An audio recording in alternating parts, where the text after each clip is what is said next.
السلام عليكم، معكم أرام ستيبس. اليوم في سلسلة كروشيه في دقيقة رح نشرح طريقة عمل حقيبة الهامستر. فعليا رح نحتاج لثلاث ألوان مختلفة ومتناسقة تكون طبعا مع بعض، لون لجسم الهامستر، لون للأذنين، ولون خاص بالذيل والأيدي والأقدام.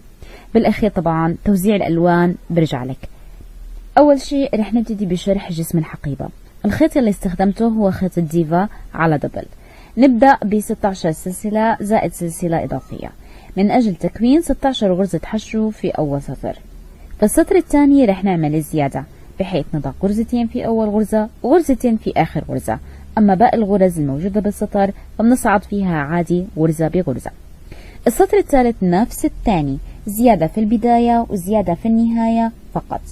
في السطر في السطر الرابع حتى السطر السابع غرزتين في كل غرزة، يعني تثبيت نفس عدد الغرز لمدى 4 أسطر. السطر الثامن رح نعكس وننقص غرزة من كل طرف بدل ما نزيد. طبعا التنقيص بتم بدمج غرزتين مع بعض ومنعاملهم معاملتنا لغرزة واحدة. السطر التاسع رح يكون تثبيت، يعني غرزة في كل غرزة، وهيك رح يتناوب بالشغل، مرة زيادة ومرة تنقيص، بحيث يكون السطر 10 زيادة في الأطراف، السطر 11 تثبيت غرزة في غرزة، السطر 12 زيادة، السطر 13 تثبيت، السطر 14 زيادة، ومن السطر 15 حتى سطر 20 تثبيت. نرجع في سطر 21 بنعمل تنقيص في الأطراف، والسطر 22 تثبيت، السطر 23 تنقيص، السطر 24 تثبيت، والسطر 25 تنقيص، السطر 28 تثبيت. هلأ من السطر 27 حتى سطر 30 رح يكون في عنا تنقيص من الأطراف، فحتصغر القطعة زي ما انتم شايفين من فوق. هاي القطعة اللي انتجناها حتكرريها مرتين، مرة للوجه ومرة للظهر. بخصوص الأذن رح نبتدي بعمل 24 غرزة حشو لنصعد فيها ل4 أسطر. بعديها رح ننقص بالبداية ومرة بعد 8 غرز ومرة تانية بعد 8 غرز وننقص في النهاية. هذا بالنسبة للسطر الخامس. أما السطر السادس رح يكون في عنا تنقيص في البداية وتنقيص بعد 6 غرز، ومنعد كمان 6 غرز ومننقص، وآخر غرزتين بنعمل فيهم تنقيص. السطر الأخير يلي هو السابع برضو حننقص في البداية ومرة بعد 4 غرز وكمان مرة بعد 4 غرز، وآخر إشي حننقص في الأطراف. راح تلاقيها إذا بتطويها عاملة مثل شكل الأذن، اطويها وخيطيها وخلي الخيط شوي طويل حتى تقدري بالأخير تثبتيها بالقطعة. أكيد حتكرر العمل مرتين حتى تحصلي على أذنين. للدايل رح نشتغل الدائرة السحرية. في أول لفة حطي 6 غرز وسكري بمنزلقة طبعا. السطر الثاني في كل غرزة حطي غرزتين، صار عندك 12 غرزة.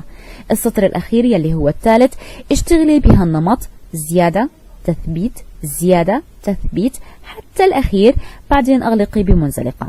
قبل ما تقطع الخيط كمان مرة خلي الطرف طويل حتى تقدري تثبتي الديل في مكانه الصحيح بالقطعة. بالنسبة للأيدي رح نعمل دائرة سحرية. هالدائرة السحرية كمان حطي جواها 6 غرز. السطر الثاني رح نعمل حشوة، بعدين الزيادة، بعدين حشوتين يعني غرزة فوق غرزة، غرزة فوق غرزة مرتين، بعدين الزيادة في الغرزة يلي وراها، بعدين حشوة ونسكر بمنزلقة. السطر الثالث رح يكون في عنا حشوة في كل غرزة، وزي ما قلنا قبل ما تسكري وقبل ما تقطع الخيط خليه شوي طويل حتى انك تقدري تثبتي فيه. كرري القطعة مرتين لانه بلزمنا ايدتين. بالنسبة للأقدام اشتغلي 3 سلاسل. لفي الشغل حطي في ثاني سلسلة، حطي في ثاني سلسلة 3 غرزات وفي اللي وراها كمان 3 غرزات حشو، حيصير عندك 6 غرزات. في السطر الثاني حتى الخامس ضل اشتغلي تثبيت، يعني 6 6 6 لحتى السطر الخامس. آخر السطر السادس اشتغلي تنقيص 3 مرات، يعني تنقيص تنقيص تنقيص، برجعوا 3 غرز. خلي الخيط طويل قبل ما تقطعي وكرري القطعة مرتين.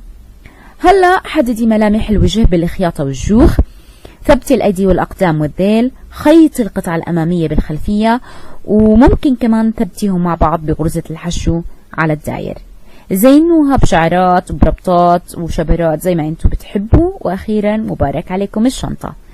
أي سؤال أو استفسار اتركوا بالتعليقات، وإذا حابين نعمل لكم لعبة هامستر بفيديو مش مجرد صور خبروني كمان.